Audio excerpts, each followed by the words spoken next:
ஒவ்வொரு ராசிக்கும் ஒவ்வொரு கர்ம வினைன்னு சொல்லிட்டு அந்த கர்ம வினை எப்படி தீர்க்கிறதுன்னு எடுத்துக்கிறாங்க. இதெல்லாம் குடும்பமான வரைக்கும் தப்பாக வரும். ஒரு ராசியை வச்சியோ ஒரு நட்சத்திரத்தை வச்சியோ ஒரு லக்னத்தை வச்சியோ இவங்களுக்கு இந்த கர்மா தான் இந்த கர்ம வினை தான் அப்படின்னு முடிவு பண்ணால் கடைசி வரைக்கும் தப்பாக போகும்.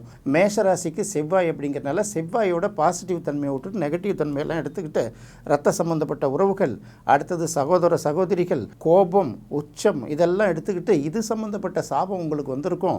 அதனால் நீங்கள் இந்த கோயிலுக்கு போயிட்டு வாங்க, இந்த கிழமையில் இந்த கோயிலுக்கு போயிட்டு வந்தீங்கன்னா உங்களுக்கு இது தீர்ந்து போயிடும்.